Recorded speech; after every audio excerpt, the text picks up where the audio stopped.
Imagine el escenario. Una sala a puerta cerrada en el corazón mismo de Roma. Los cardenales de todo el mundo se encuentran reunidos por convocatoria del Papa. Hombres de máxima responsabilidad en la Iglesia Católica que comparten una certeza silenciosa. En solo unos días ocurrirá algo grave, una ruptura formal que no se ha visto en décadas. La tensión se percibe en el ambiente como una tormenta inminente que aún no estalla. Sin embargo, lo verdaderamente anómalo es que este cisma inminente no figura en la agenda oficial. Ni una sola línea del programa menciona el asunto más urgente y crítico que enfrenta la institución en ese instante. Sobre el papel, la crisis simplemente no existe. Todos piensan en ello, pero nadie lo ha puesto por escrito. Es la representación exacta de una estructura que calla de forma cortés ante lo inocultable, desviando la mirada hacia asuntos menores y más sencillos, mientras la gran fractura permanece en medio de la sala sin que nadie pronuncie su nombre.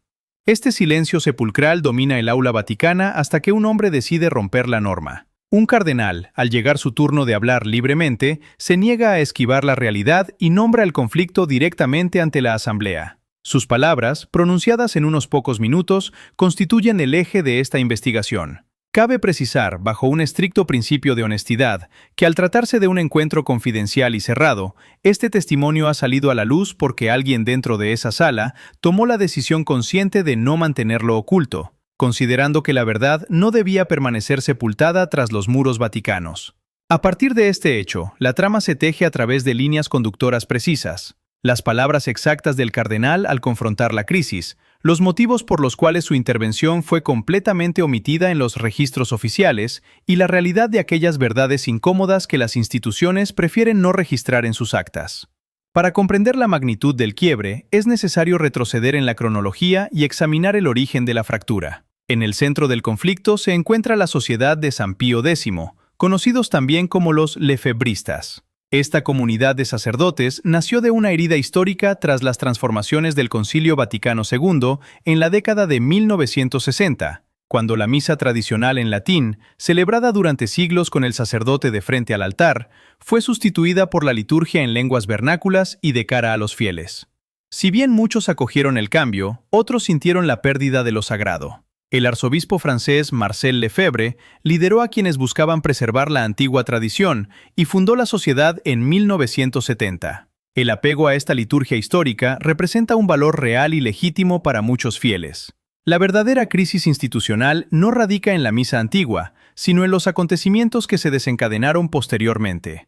El punto de ruptura definitivo ocurrió en el año 1988. Ante el temor de fallecer sin dejar sucesores que pudieran ordenar nuevos sacerdotes, Monseñor Lefebvre tomó la determinación de consagrar a 4 obispos por su propia cuenta, sin el mandato pontificio y en abierta oposición a la voluntad expresa del Papa. En la estructura católica, la facultad de nombrar obispos corresponde exclusivamente al sucesor de Pedro, siendo el cemento jurídico y espiritual que sostiene la unidad institucional.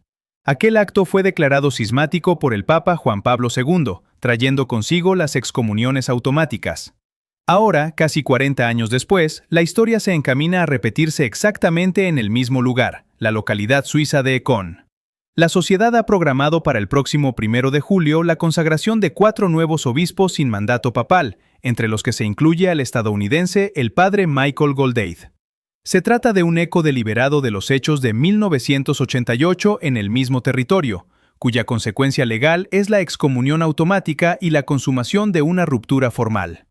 A este escenario de alta intensidad se sumó un detonante inmediato. El 24 de junio, en la víspera misma de la reunión de cardenales, la sociedad envió al Papa y a los purpurados un documento titulado Declaración de la Fe Católica. En este texto, los tradicionalistas acusan formalmente a Roma y a la propia Iglesia de haberse desviado de la tradición y de haber abandonado la verdadera fe, sosteniendo la postura de que no son ellos quienes se marchan, sino que la autoridad central se ha alejado. Con esta acusación fresca sobre la mesa y a escasos días de que se consume el cisma, los cardenales ingresaron al aula. Nadie programó el tema, nadie formalizó el debate. En medio de ese vacío institucional se levantó el cardenal Gerhard Müller. El peso de su acción radica en su propio perfil. De origen alemán, Müller fue durante años el prefecto del Dicasterio para la Doctrina de la Fe, el máximo guardián de la ortodoxia y la enseñanza católica. Es un teólogo de línea rigurosa cuyas posturas obligan a la escucha. Además, el propio Müller es un defensor de la misa tradicional en latín y valora la antigua liturgia, por lo que su intervención no proviene de un enemigo del pasado. Al hacer uso de la palabra, el cardenal Müller rompió el silencio impuesto y declaró con absoluta franqueza: debemos responder a los lefebristas. Su postura fue tajante frente a la opción de ignorar la crisis o esperar a que pasara sin dejar registro. Afirmó que la Iglesia no puede permitir que la acusación de haber abandonado la tradición quede sin réplica, debiendo ratificar que Roma permanece en la continuidad histórica. Esta intervención se produjo bajo la solicitud explícita del Papa, quien al iniciar las sesiones había pedido a los cardenales hablar con total franqueza y parresía. Müller no actuaba en rebeldía, sino respondiendo con rigor al llamado de honestidad del pontífice. La reacción inicial de la sala fue un silencio absoluto. Tras su discurso no hubo debates ni aplausos inmediatos.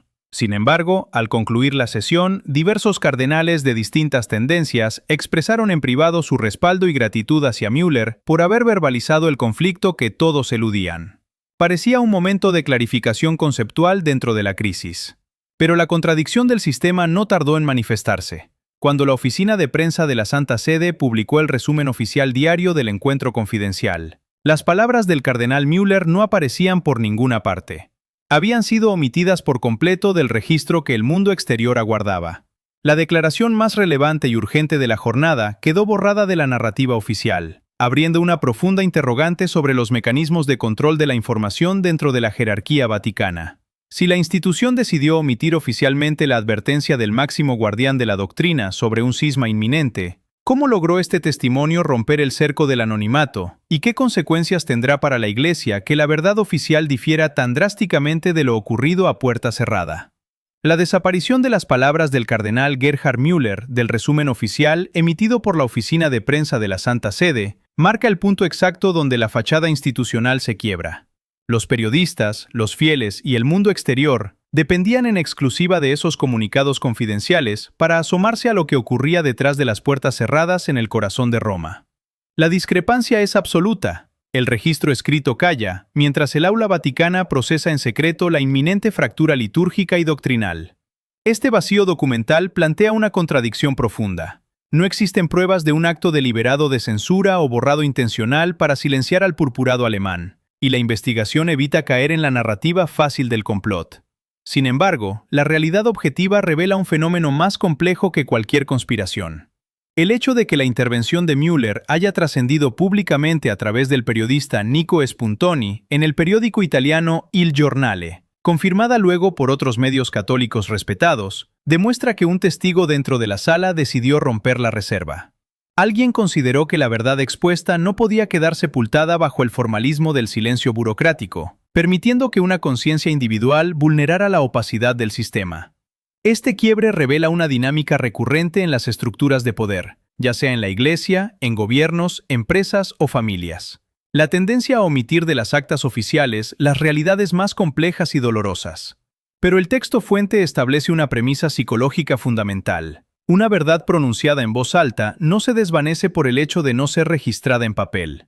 Lo que se expresa con honestidad adquiere vida propia y termina por salir a la superficie. La verdadera dimensión de la postura de Müller se manifiesta al analizar los dos requerimientos simultáneos que planteó ante el Papa y los cardenales, una combinación que desarma la visión simplista de un enfrentamiento bilateral entre facciones rígidas. En lugar de exigir un castigo fulminante para la sociedad de San Pío X ante la proximidad del 1 de julio, Müller sostuvo dos peticiones opuestas en el mismo instante. La primera de estas peticiones apela a una firmeza doctrinal absoluta. Müller calificó las próximas consagraciones en Ecón como un acto cismático y afirmó con severidad que consagrar obispos sin el mandato del Papa constituye una acción que atenta directamente contra la voluntad de Dios. Para subrayar la gravedad histórica de este desvío, recurrió a la memoria de la Iglesia y comparó la situación con la crisis de los donatistas en el norte de África hace más de 1000 años. Aquel movimiento antiguo, movido por el deseo de mantener una pureza extrema frente a una Iglesia que consideraban debilitada, terminó por aislarse, marchitarse y ser absorbido por la historia. Müller utilizó este antecedente como una advertencia explícita sobre el destino secular de quienes abandonan la comunión. Sin embargo, en la misma intervención y con idéntica intensidad, el cardenal introdujo el segundo requerimiento, la misericordia institucional. Propuso formalmente al Papa y a la Asamblea la restitución de la Comisión Ecclesia Dei, la oficina vaticana suprimida en el año 2019, que había sido creada específicamente para permitir a los católicos tradicionalistas conservar la misa en latín sin romper los lazos con Roma.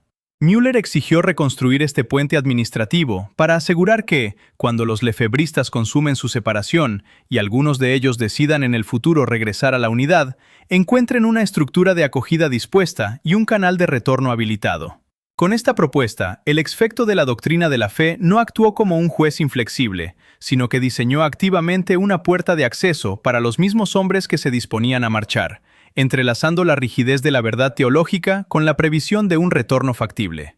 Esta postura introduce una distinción conceptual decisiva que destruye la retórica del conflicto generalizado.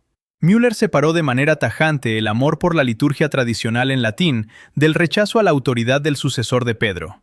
El cardenal sostiene una firme defensa de la misa antigua y ha cuestionado con severidad a los obispos que la prohíben, tachando tales medidas de autoritarias y desmedidas. El disenso real no radica en los textos sagrados, el incienso o la dirección en la que el sacerdote se sitúa frente al altar, sino en la decisión de permanecer o abandonar la mesa de la comunión. Miles de sacerdotes en todo el mundo celebran diariamente la liturgia antigua en perfecta fidelidad a Roma. La línea divisoria es netamente eclesiológica. Müller preserva la tradición manteniéndose dentro de la estructura, mientras que la Sociedad de San Pío X se encamina a formalizar su salida. Este choque de cosmovisiones sitúa la atención en un punto crítico: la coexistencia de la denuncia del cisma con la preparación legal para la reconciliación obligará a la estructura vaticana a definir su posición. ¿Prevalecerá el silencio administrativo del acta oficial o la Iglesia se verá forzada a encarnar la dualidad de firmeza y apertura propuesta en el aula? La filtración de la postura del cardenal Gerhard Müller a través de los canales periodísticos generó una onda expansiva invisible pero profunda en los pasillos vaticanos, forzando al sistema a confrontar la realidad que pretendía eludir en sus actas oficiales. A medida que la fecha del 1 de julio se aproximaba en el calendario, la resistencia de las estructuras eclesiásticas tradicionales y de los sectores en conflicto se manifestó con claridad, intentando neutralizar la dualidad de la propuesta del purpurado alemán. Por un lado, la inercia burocrática de la curia mantenía un mutismo hermético, una línea de resistencia pasiva que buscaba suavizar el impacto del cisma inminente, dejando la discusión fuera de la agenda formal y de los comunicados emitidos por la oficina de prensa de la Santa Sede. Para las jerarquías oficiales, era más seguro gestionar la crisis como un problema de reglamento administrativo que como la fractura espiritual y teológica profunda descrita por Müller en su intervención a puerta cerrada. Al mismo tiempo, la Sociedad de San Pío X opuso su propia resistencia ideológica, atrincherada en el documento enviado el 24 de junio, la víspera misma del consistorio. Con ese texto, titulado Declaración de la Fe Católica, las fuerzas externas tradicionalistas intentaron alterar los términos del conflicto, invirtiendo la acusación para presentarse no como los rebeldes que quiebran la unidad, sino como los únicos guardianes de una tradición abandonada por la propia Roma. Frente a estas corrientes contrapuestas que intentaban silenciar o distorsionar la gravedad del momento, la figura central del cardenal Müller se mantuvo inamovible en una posición de firmeza conceptual absoluta. Respaldado por su trayectoria como antiguo prefecto de la doctrina de la fe y watchman de la ortodoxia, el purpurado alemán se negó a que la confrontación se diluyera en la ambigüedad o en el sentimentalismo. Müller sostuvo su postura basándose en los hechos teológicos puros.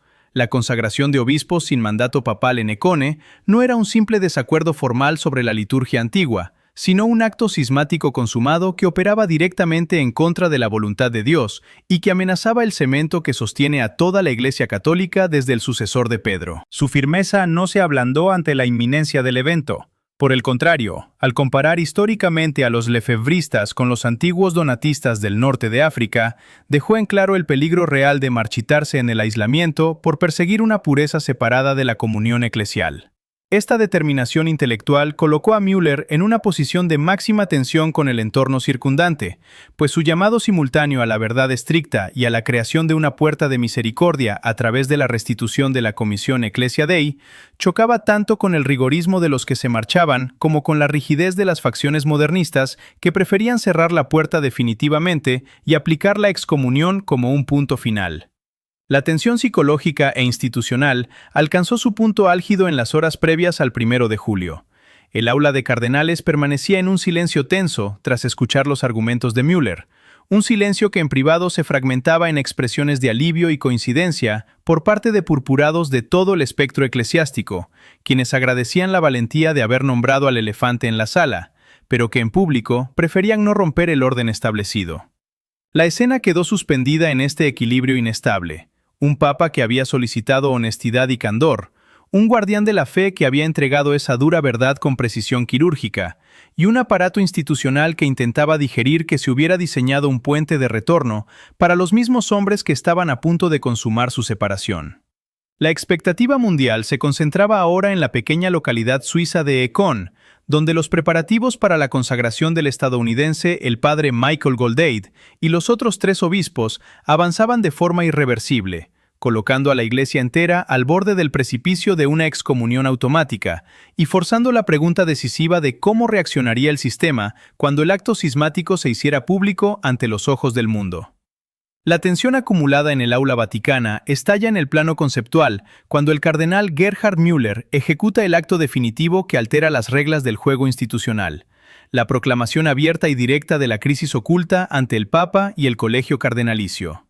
Al levantarse en su turno de palabra libre, el purpurado alemán decide ignorar el guión preestablecido de la agenda oficial y confronta al gran espécimen gris que dominaba el espacio en medio de un silencio absoluto.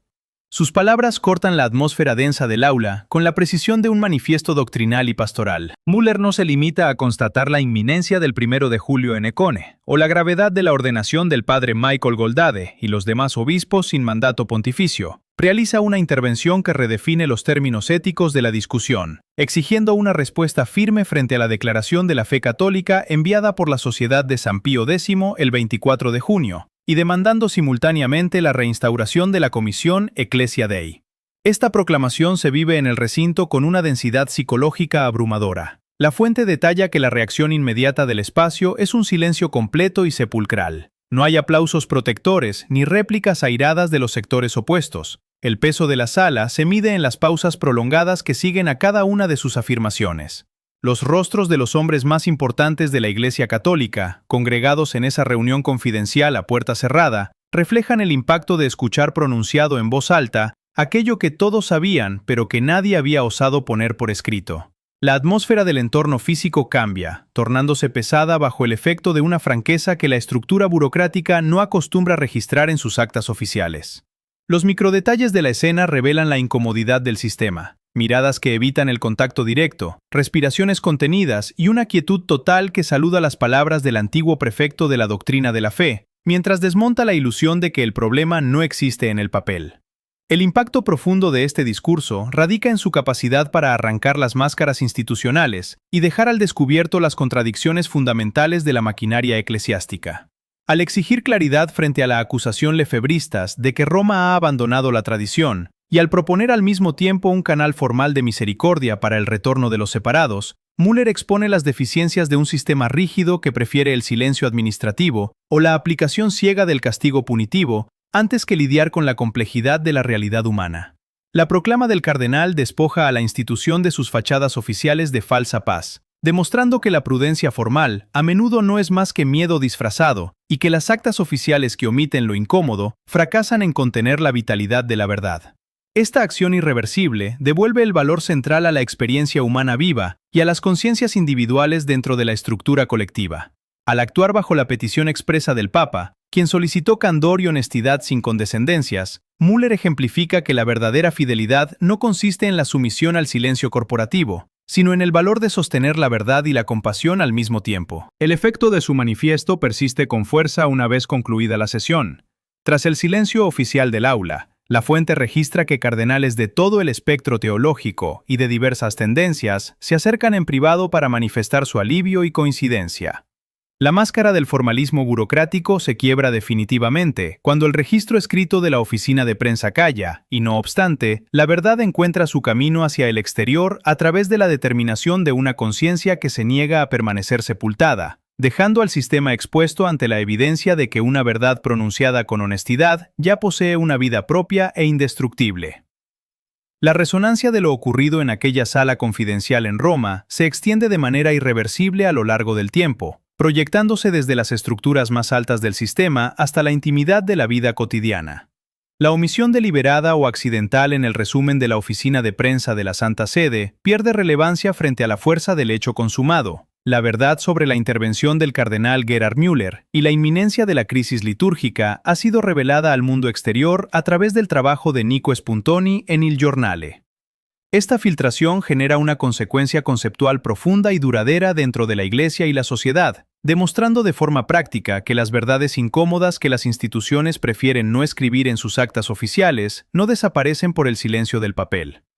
La lógica interna de este desenlace confirma que lo hablado con honestidad posee una existencia propia y termina por aflorar a la superficie, alterando para siempre la percepción pública de la crisis y forzando a cada nivel de la estructura a confrontar la dualidad de la situación. A nivel local, la realidad se transforma de manera tangible en los puntos geográficos específicos donde se concentra la vulnerabilidad del relato. En la pequeña localidad suiza de Econ, las reglas del juego cambian para los personajes concretos involucrados, como el padre Michael Goldade y los demás miembros de la Sociedad de San Pío X. El 1 de julio y la consagración de los 4 nuevos obispos sin el mandato del Papa se consuman bajo el peso analítico de las palabras de Müller, que ya recorren los pasillos de la Iglesia.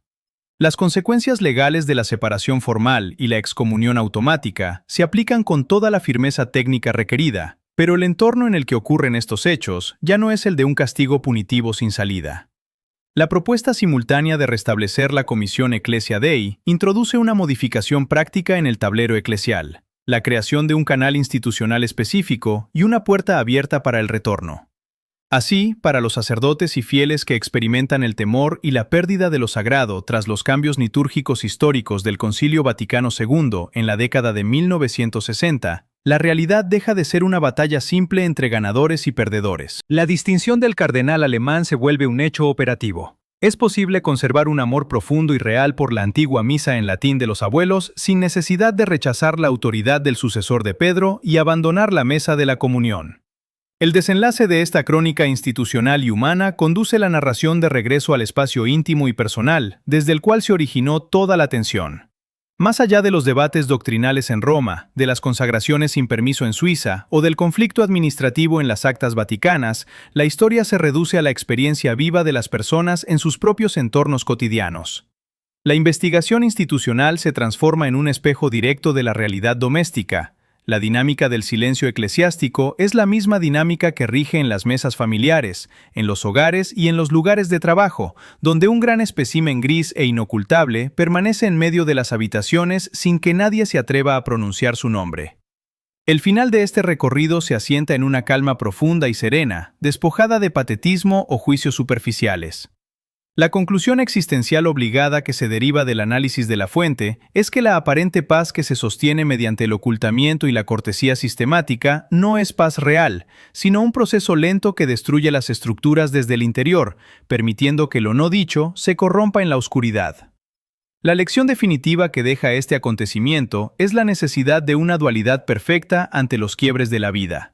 La fortaleza para enunciar la dura verdad con absoluta claridad conceptual y, en el mismo instante, la disposición paternal de mantener la luz encendida en la ventana y vigilar el camino esperando el momento del regreso. La historia concluye devolviendo al espectador a su propia mesa, a su propia silla y a la confrontación silenciosa con sus propias realidades ocultas, bajo la certeza fundamental de que el verdadero inicio de toda restauración humana e institucional radica exclusivamente en el valor de romper el silencio con amor y sostener la puerta abierta para siempre.